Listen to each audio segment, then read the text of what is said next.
10000000000। Screen पर आप जो ये नंबर देख रहे हैं, इतने ही साल हमारे सूर्य की उम्र है, यानी 10 अरब साल। सूर्य इन 10 अरब सालों में 5 अरब साल का सफर तय कर चुका है और 5 अरब साल बाद ये इस ब्रह्मांड से हमेशा के लिए गायब हो जाएगा। अब इसी नंबर में 3 जीरो और जोड़ दो और इसे 10,000 अरब कर दो, तो इतने साल तक इस ब्रह्मांड में मौजूद 75% स्टार, जिन्हें रेड ड्वार्फ भी कहा जाता है, वो जीवित रहेंगे।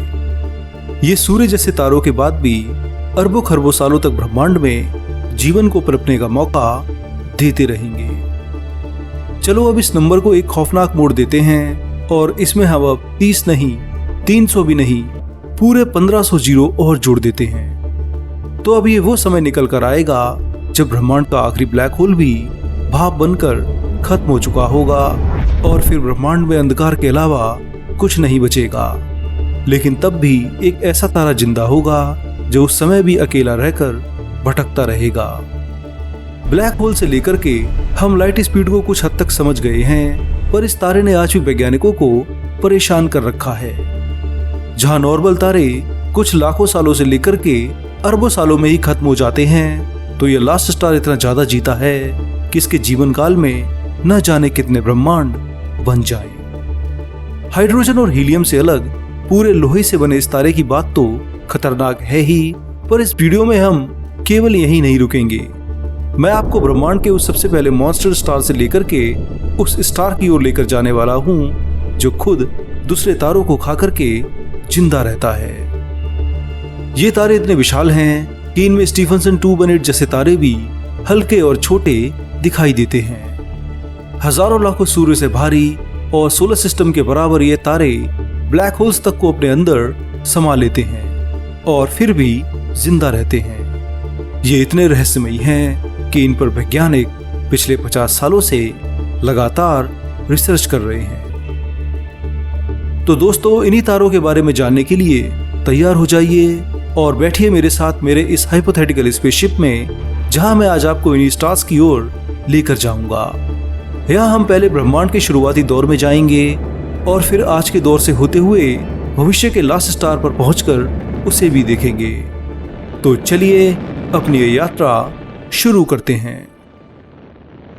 बिग बैंग के 40 करोड़ साल बाद जब ब्रह्मांड में गैस और धूल के विशालकाय बादल थे, तब ग्रेविटी ने इन बादलों को सिकोड़ना शुरू किया, जिससे सबसे पहले तारों का निर्माण शुरू हुआ। हाइड्रोजन गैस से बने ये शुरुआती तारे सुपरमैसिव प्रोटोस्टार कहे जाते थे, जो बिल्कुल भी आज के तारों की तरह नहीं थे। अब जैसे ही ये ग्रेविटी से बहुत सारा मैटर अपने में समाते और इनका मास 1000 सोलर मास हो जाता, यानी ये 1000 सूर्य जितने भारी हो जाते, तब इनकी कोर अपने ही वजन को नहीं संभाल पाती और जबरदस्त ग्रेविटी के कारण कोलैप्स होकर के स्टेलर मास ब्लैक होल बन जाती। अब आमतौर पर जब किसी तारे की कोर कोलैप्स होती है तो एक भयानक सुपरनोवा एक्सप्लोजन होता है और तारा फट जाता है। लेकिन ये प्रोटोस्टार इतने भारी और डेंस होते थे कि सुपरनोवा के उस महाविस्फोट को भी इनकी ग्रेविटी बाहर नहीं निकलने देती थी।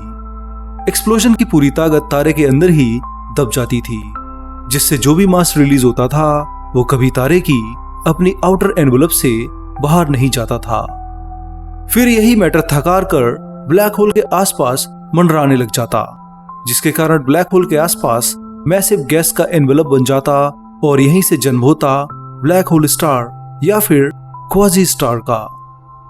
अब इस स्टार की कोर में बना ब्लैक होल फिर तेजी से आसपास का सारा मैटर खाना शुरू कर देता था, जिससे भयंकर एनर्जी निकलती थी।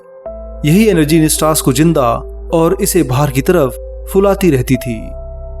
इसी वजह से एक क्वाजी स्टार इतना ज्यादा विशाल हो जाता था कि आज के सबसे बड़े तारे भी उसके सामने धूल के कण जैसे लगते थे। वैज्ञानिक मानते हैं कि एक ब्लैक होल स्टार यानी क्वाजी स्टार अपने मैक्सिमम आकार में कम से कम 20 अरब किलोमीटर जितना होता था, जो कि इसे सोलर सिस्टम के बराबर बनाता है। 20 अरब किलोमीटर विशाल इस तारे को अगर आप आज के सबसे विशाल तारे स्टीफनसन 218 से एक लाइन में नापेंगे तो उसके लिए आपको कम से कम 7 ऐसे तारे एक लाइन में ही लगाने पड़ेंगे, तभी आप इसे नाप पाओगे। पर अगर इसकी वॉल्यूम की बात करें तो अब आपके पक्का होश उड़ जाएंगे।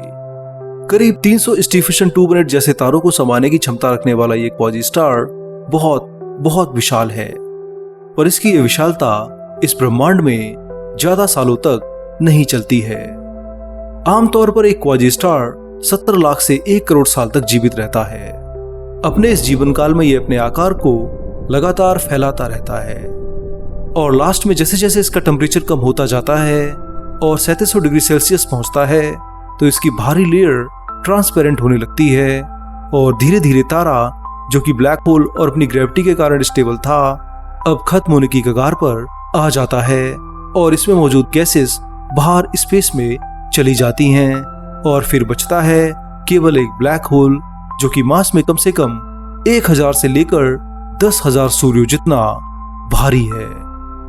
वैज्ञानिक मानते हैं कि शुरुआती क्वाजी स्टार्स के कारण ही ब्रह्मांड में हम विशालकाय सुपरमैसिव ब्लैक होल देखते हैं, जो आकार में सूर्य से 3 लाख गुना बड़े हैं और उससे 66 अरब गुना भारी हैं।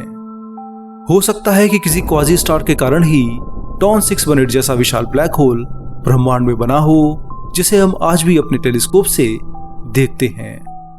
पर यहां तक तो सब ठीक है, पर हमने बिग बैंग के बस 40 करोड़ साल बाद बनने वाले इन तारों को अभी तक पक्के तौर पर ऑब्जर्व नहीं किया है। ये ब्रह्मांड के शुरुआती दौर पर बने थे तो हमें इस तरह के तारे पृथ्वी से 13 अरब लाइट ईयर दूर ही मिल सकते हैं। खैर, एक अच्छी बात यह है कि साल 2024 में जेम्स वेब स्पेस टेलीस्कोप ने इस तरह के तारे खोजने का दावा भी किया है।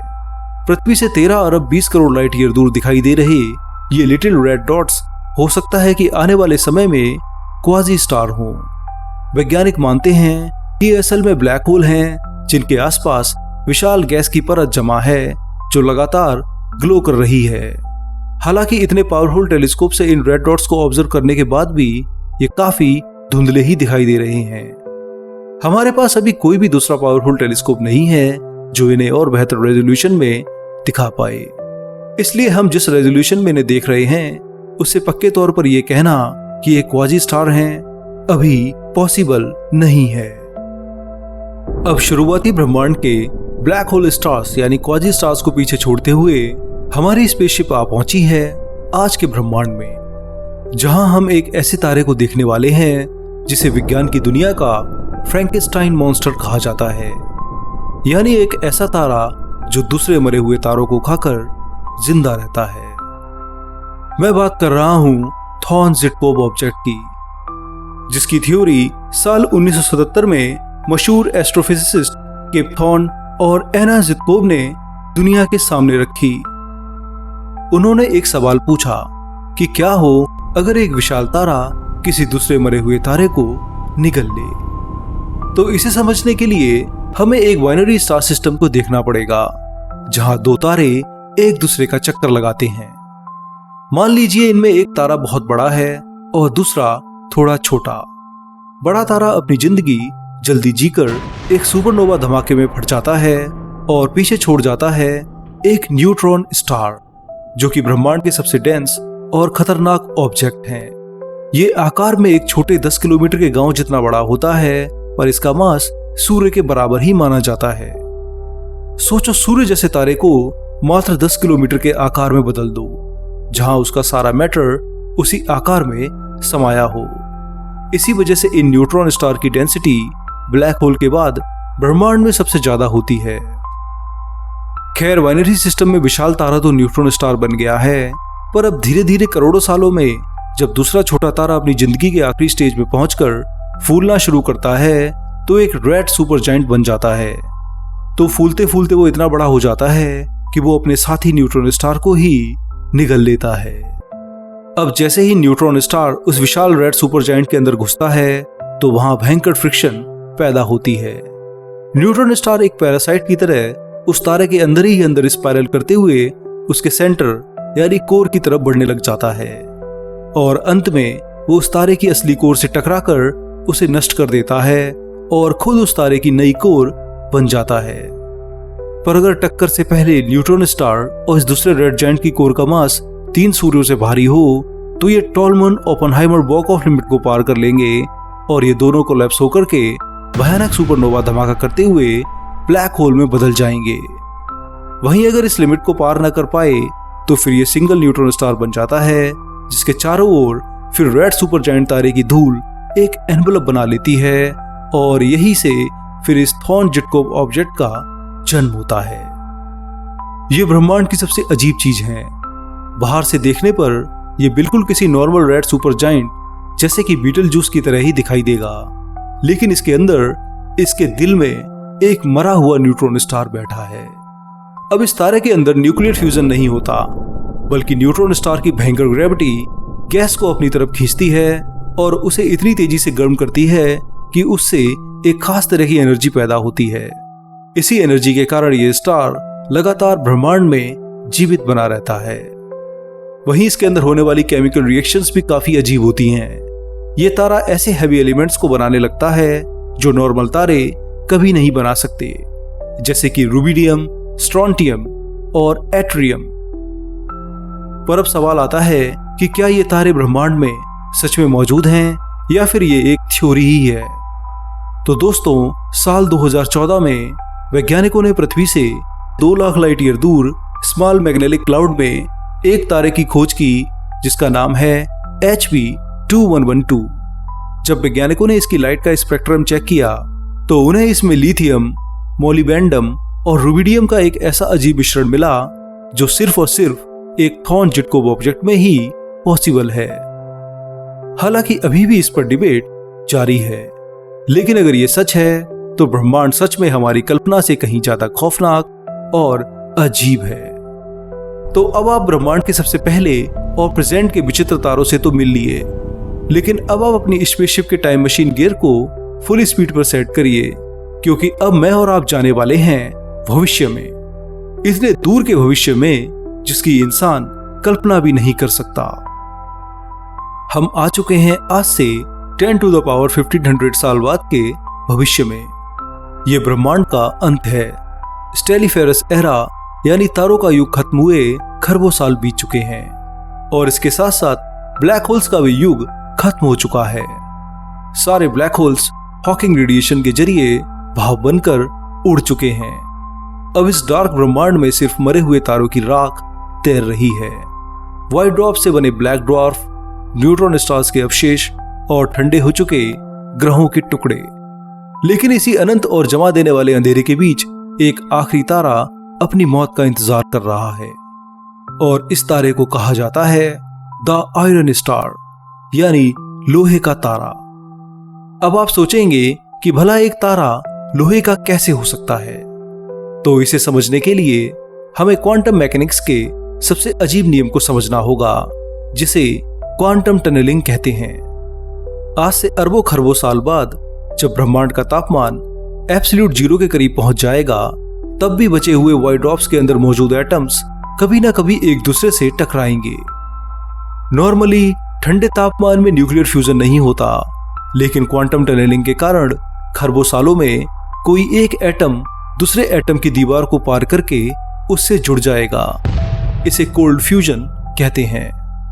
यह प्रोसेस इतना धीमा है कि इसे होने में अरबों खरबों ब्रह्मांडों की उम्र लग जाएगी, लेकिन हमारे पास समय ही समय है।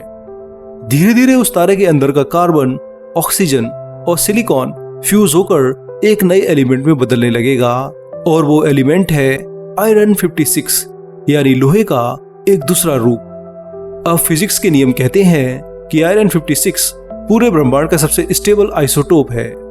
इसे ना तो फ्यूज करके एनर्जी निकाली जा सकती है और ना ही इसे तोड़ा जा सकता है।